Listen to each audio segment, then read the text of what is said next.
بسم الله الرحمن الرحيم. الحمد لله والصلاة والسلام على سيدنا محمد وعلى آله وأصحابه أجمعين. الحمد لله والصلاة والسلام على سيدنا محمد وعلى آله وأصحابه أجمعين.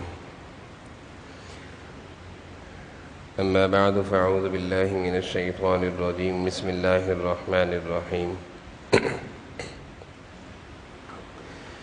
إن أول بيت وضع للناس للذي ببكة مباركا وهدى للعالمين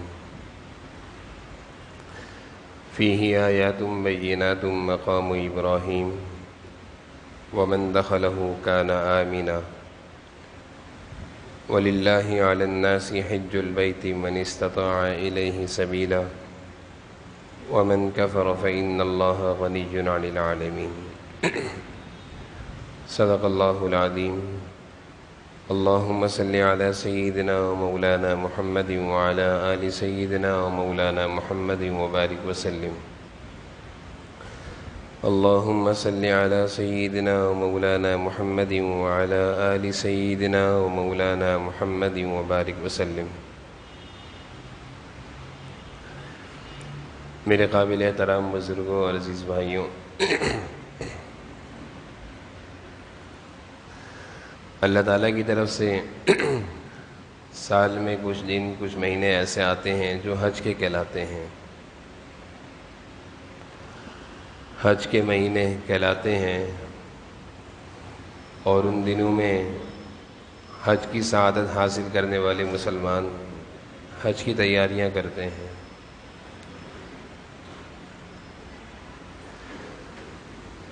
دنیا میں اللہ تعالیٰ نے کچھ چیزیں ایسی رکھی ہیں جن کو بار بار دیکھنے سے طبیعت بھرتی نہیں ہے بلکہ دیکھنے کا شوق بڑھتا جاتا ہے.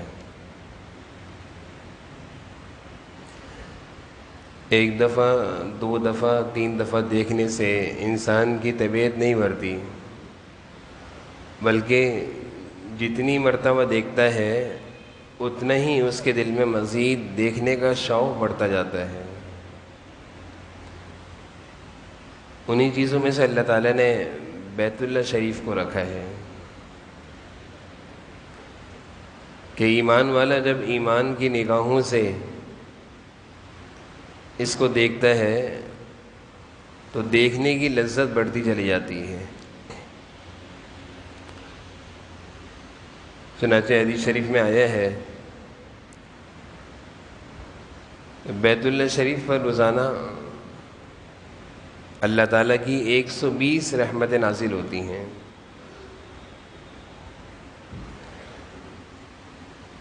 60 رحمتیں ان لوگوں پر جو طواف کر رہے ہیں ان کو ملتی ہیں.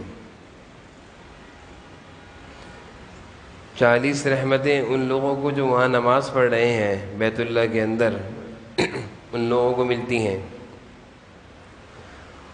اور 20 رحمتیں ان لوگوں کو ملتی ہیں جو صرف بیت اللہ کو دیکھ رہے ہیں.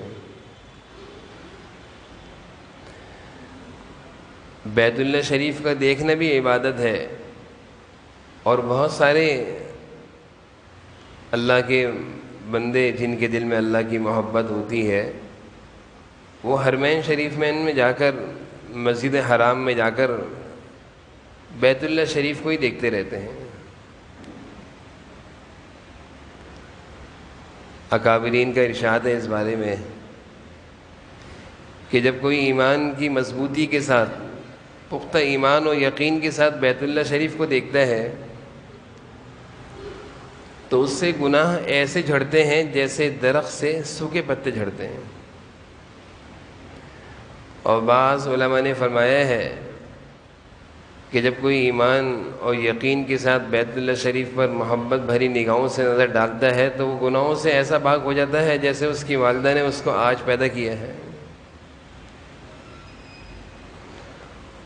اور بعض علماء نے لکھا ہے کہ بیت اللہ شریف پر نظر ڈالنے والا یہ ایسا ہے جیسے اس کی جیسے کوئی شخص رات بھر تہجد کی نماز پڑھے اور دن بھر روزہ رکھے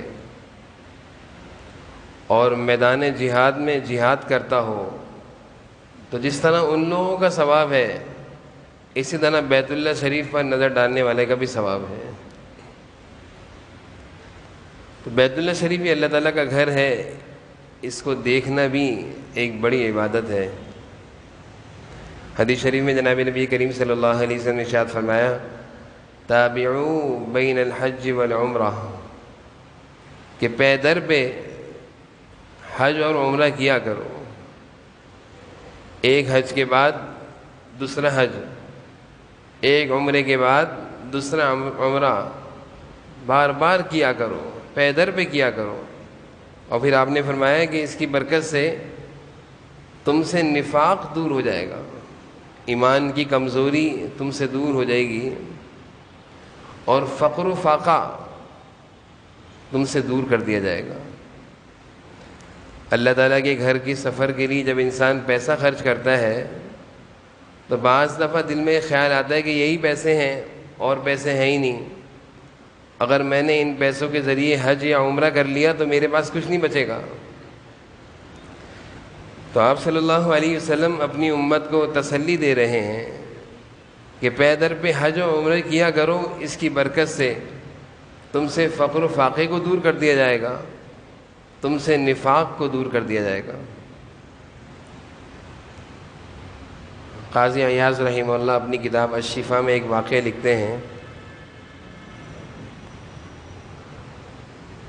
فرماتے ہیں کہ قبیلہ کتامہ کے لوگ ان کے پاس آئے اور ان سے کہا کہ ہمارے قبیلے میں ایک شخص کا ناحق قتل ہو گیا ہے، شہید کر دیا کسی کو،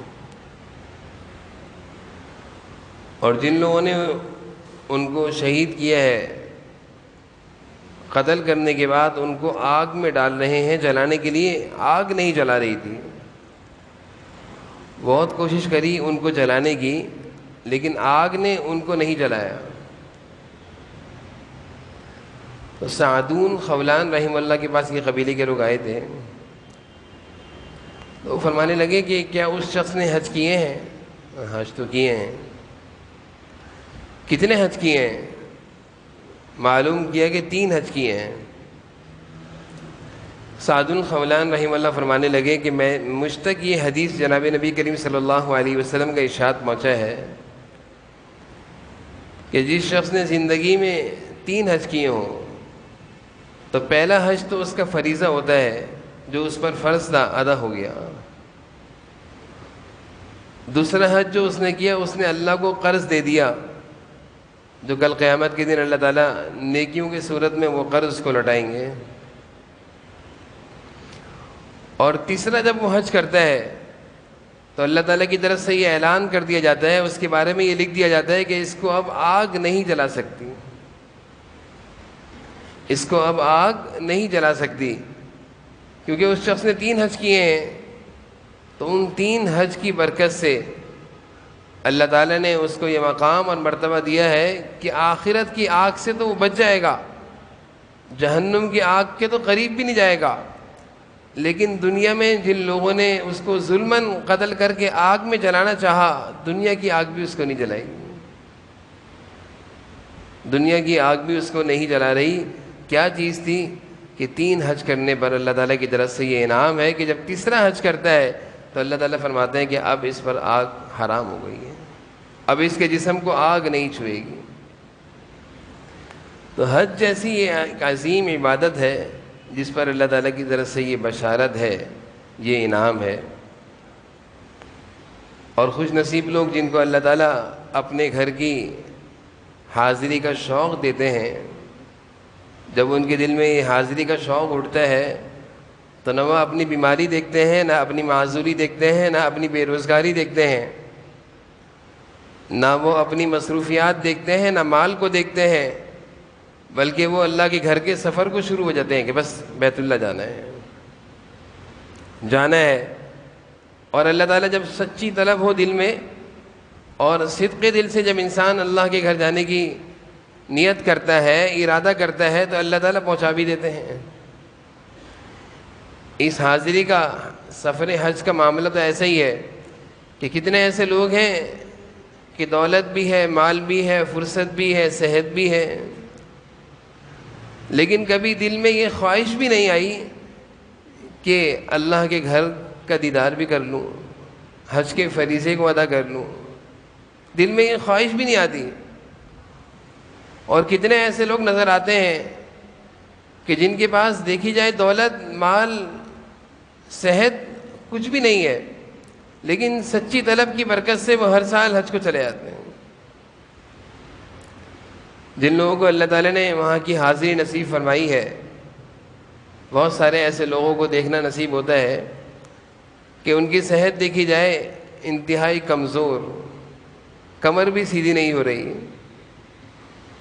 اور ان کا جب تھوڑا سا ان سے بات چیت کی جائے تو بولا نہ جائے، اور ان کے جب گھریلو حالات دیکھے جائیں تو کسی طرح ممکن نہیں ہے کہ یہ حج کو آ جائیں مالی لحاظ سے، لیکن اللہ کے گھر کی محبت میں، شوق میں چلے آ رہے ہیں۔ ایک دفعہ نہیں، کتنے حج ہو گئے، اتنے حج پہلے کر لیے ہیں۔ تو حج ایک اہم فریضہ ہے، جس طرح نماز، روزہ، زکوٰۃ، جتنا انسان کے دل میں فرائض کے ادا کرنے کا شوق ہوتا ہے، اللہ تعالیٰ اس کے لیے آسانیاں پیدا کر دیتے ہیں۔ مالک بن دینار رحمہ اللہ نے اپنی کتاب میں واقعہ لکھا ہے، فرماتے ہیں کہ دوپہر کی شدید گرمی تھی، میں گھر سے باہر نکلا اس گرمی میں ایسے ہی، تو دیکھا کہ ایک معذور آدمی زمین پر گھسٹتا ہوا سفر کر رہا ہے، زمین پر گھسٹ گھسٹ کے چل رہا ہے۔ تو کہتے ہیں میں نے اس کی گرمی کی شدت میں اس کی حالت کو دیکھ کر میں نے پانی پلایا اس کو۔ پانی پلانے کے بعد میں نے اس سے کہا کہ کہاں کا سفر ہے؟ کہا کہ بیت اللہ کا سفر ہے۔ مالک بن دینار رحمہ اللہ کہنے لگے کہ اچھا ابھی بیٹھ جاؤ، دوپہر کی شدید گرمی ہے، گھر میں آرام کرو، شام میں چلے جانا۔ تو وہ کہنے لگا لوگ سواریوں پر سفر کرتے ہیں، وہ تو پہنچ جائیں گے، میں نے اگر آرام کیا ایسا نہ ہو کہ حج کے ایام نکل جائیں۔ مالک بن دینار رحمہ اللہ فرمانے لگے پرواہ نہ کرو، فکر نہ کرو، ہم سواری کا انتظام کر دیں گے تمہارے لیے، سواری پہ چلے آنا۔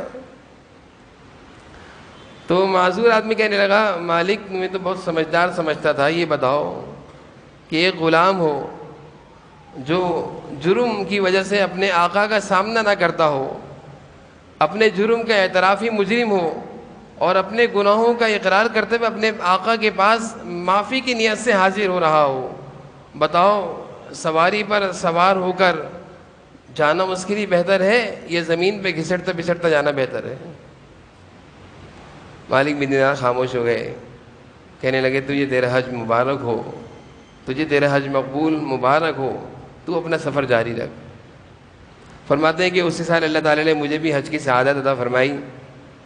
کہا کہ میں حج کے فرائض ادا کر رہا تھا، مینا، عرفات، مزدلفہ سے ہو کر میں نے دیکھا کہ ایک جگہ ہے جہاں جمرات، شیطان کو کنکریاں مارنے کے بعد کچھ لوگ ایک آدمی کے ارد گرد جمع ہیں۔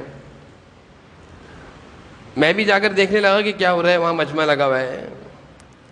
کہا جب میں قریب گیا تو میں نے دیکھا یہ تو وہی معذور آدمی ہے جو دور دراز کا سفر کرتا ہوا چلا تھا اور دعائیں کر رہا ہے اللہ سے روتا ہوا، اور لوگ اس کی دعاؤں کو، اس کی بے قراری کو، اس کی بے تابی کو دیکھ رہے ہیں، سن رہے ہیں، اور وہ اللہ سے کہہ رہا ہے کہ اللہ میرے اختیار میں تھا بیت اللہ شریف پہنچنا، میں پہنچ گیا، آپ کے گھر کا طواف کر لیا۔ میرے اختیار میں تھا کہ میں مینا، عرفات، مزدلفہ کسی طرح بھی گھسٹ پھسٹ کر میں پہنچ جاؤں، میں نے کر لی۔ اے اللہ میں نے تیرے دشمن شیطان کو کنکریاں مار کر اس سے بھی برات کا اظہار کر دیا کہ میرا اس سے کوئی تعلق نہیں ہے، تیرا دشمن ہے۔ اے اللہ اب لوگ حج کی قربانی پیش کر رہے ہیں، اور تجھے معلوم ہے میں ایک غریب فقیر آدمی ہوں، میرے پاس اتنا پیسہ نہیں ہے کہ میں قربانی کر سکوں۔ اے اللہ میری دعا قبول فرما، میری دعا قبول فرما، اور میری قربانی کو قبول کر لے۔ میرے حج کو اگر آپ نے قبول کیا ہے تو اے اللہ میں اپنی قربانی، اپنی جان کی قربانی دیتا ہوں، میری قربانی قبول کر لے۔ مالک بن دینار کہتے ہیں کہ تھوڑی دیر میں اس نے زور سے چیخ ماری، کلمہ طیبہ لا الہ الا اللہ محمد رسول اللہ پڑھا، اور اس کے جسم سے روح نکل گئی۔ اللہ تعالیٰ نے اس کے حج کو بھی قبول کیا اور اس کی قربانی کو بھی قبول کیا. کیسے لوگ ہیں, کس طلب اور کس تڑپ کے ساتھ اور کس شوق کے ساتھ اللہ کے گھر جاتے ہیں, اللہ کی محبت میں. کیسے ہی معذوری ہو, محتاجگی ہو, بیماری ہو, فقیری ہو, لیکن اللہ کے گھر کی حاضری دینی ہے, اللہ کے گھر پہنچنا ہے. تو یہ حج کے ایام چل رہے ہیں, اور اللہ تعالیٰ جن لوگوں کو توفیق دے رہے ہیں وہ کوشش بھی کر رہے ہیں جانے کی. جن پر حج فرض ہو, وسائل اور اسباب بھی پورے ہوں, تو اس انتظار میں ہرگز نہیں رہنا چاہیے کہ میں اگلے سال حج کر لوں گا. حدیث سے معلوم چلتا ہے, جناب نبی کریم صلی اللہ علیہ وسلم ارشاد فرما رہے ہیں کہ کیا معلوم اگلے سال کوئی عذر آ جائے, کوئی بیماری آ جائے, کوئی مجبوری آ جائے, زندگی ساتھ نہ دے, فرصت ساتھ نہ دے. تو احادیث سے معلوم چلتا ہے کہ اگر حج فرض ہے اور اسباب اور وسائل بھی ہیں تو پھر اس میں تاخیر نہیں کرنی چاہیے, بلکہ آپ صلی اللہ علیہ وسلم ارشاد فرما رہے ہیں اس فریضے کی ادائیگی میں جلدی کرو, دیر نہ کرو. تو یہ فریضے کی ادائیگی سال میں ایک دفعہ اللہ کے بندوں کی طرف متوجہ ہوتی ہے, اور خوش نصیب سعادت مند لوگ اس کی ادائیگی میں جلدی کیا کرتے ہیں.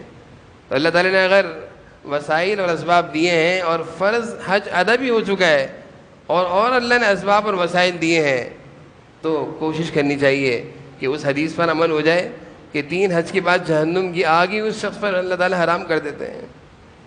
اور حدیث آپ صلی اللہ علیہ وسلم کا ارشاد ہے کہ بار بار حج اور عمرے کرو. یہ تو ایسا عمل ہے اور ایسی عبادت ہے کہ ایک دفعہ نہیں, بار بار کرو.